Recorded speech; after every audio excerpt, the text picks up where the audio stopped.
Why? Those are the three letters that sum up my confusion, disbelief, frustration, disappointment, disbelief. Did I already say that one? Like, how do we end up here? What series of conversations, decisions, planning lead to a place where this game is not only made, but showcased in this state and at this moment in time? Just why? As a Halo fan, as a reluctant Xbox fan who still has Game Pass, as a software engineer with a business degree, as a gamer with eyesight, I just don't understand why. Okay, let's take a step back. Let's start with the biggest why in the room first. Why does this game exist? We've already had a remaster of Halo, and Halo pretty much holds up today. It's a beloved game that, if this isn't handled well, will be a huge slap in the face for fans. Additionally, I would assume that 90% of the people interested in playing Halo have played Halo, including PlayStation 5 owners. But even for PlayStation 5 owners, the better move would have been to re-release Master Chief Collection, providing a larger selection of games with more of the Halo story, and in theory with less investment overall. I'm assuming this is some sort of long-term play, with this being an onboarding point where they can either keep remaking the games or do a soft reboot. However, I seriously doubt that either of those paths are what Halo fans are hoping for. And that is who you need to be winning over after Infinite. Okay, so the next big why in the room. Why was it presented in this state?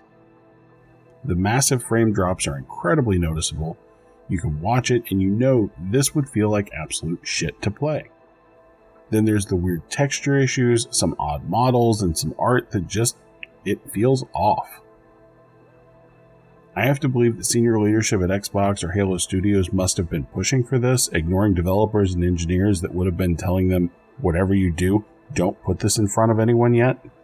However, what boggles my mind is that this wasn't officially out there. How is it that at no point did an executive ask to see the gameplay and go, oh god, we can't show this? And that's the thing, all they needed to do was not tell people about it yet. But no, not only did you decide to show it off, you decided to do hands-on impressions. Hands-on impressions like this a year before launch are for showing off a polished game. They're a statement saying this is what you have to look forward to.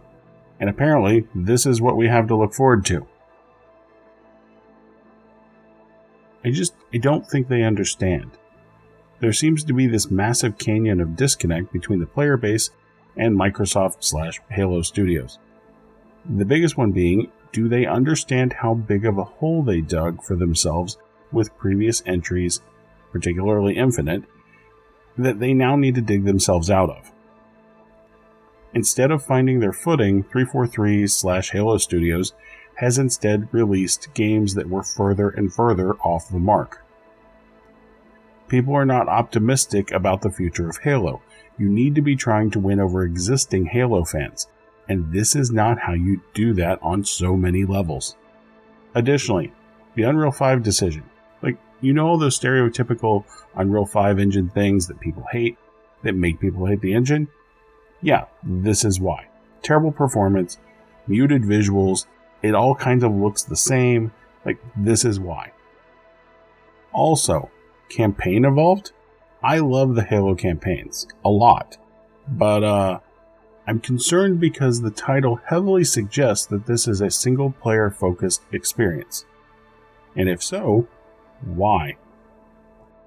Halo multiplayer is amazing and is a massive draw for many players. If you really have decided to skip it, then honestly, this is hands down a worse offering than the Master Chief Collection, which already exists. Oh yeah, and a little more on performance. So, you have a handheld, you have a Series S, and you're planning on split screen, which you absolutely should be. So how is it going to run this? You launch your handheld and next year this releases, and currently it seems like it can barely run on a Series X. How are you going to get it running on both of your new handhelds? Because it has to run on both of them, because you can't have a Microsoft device that can't run the new Halo. It's just not an option. Additionally, you need to run it on the Series S, and you've promised split screen. I don't know how you get there from here in a year. Alright, so we are where we are now. So what should they do about it now? First, an admission that the gameplay isn't where it needs to be. Put that out there ASAP. Acknowledge the frame drops, acknowledge some of the art, acknowledge it all, and work on it. Second, clarify what's happening with multiplayer. I don't see too many people talking about it, but this is a huge red flag for me. Third, those 3 new missions better be fucking incredible. And some of the missions need to feel better than the original.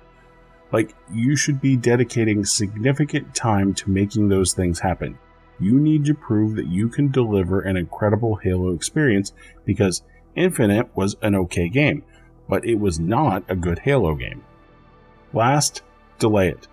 I don't know any way that you're going to hit the date and achieve all of the above. When you realize you can't, delay it. You cannot release this half-baked. Honestly, I think what bugs me about this most is actually more from a business sense. I don't understand why this was a good idea. I don't know why anyone would have looked at this and said, yes, this is what we'll do. This is the path to success. Okay, look, I'm hoping for the best. I wish the team luck, but unfortunately, this just feels like it was the wrong game showed off at the wrong time and in the wrong state. And I think it's going to take a lot to come back from that. Wish I had something more positive to say, but unfortunately, this is where I'm at. Thanks for watching, and I'll see you in the next one.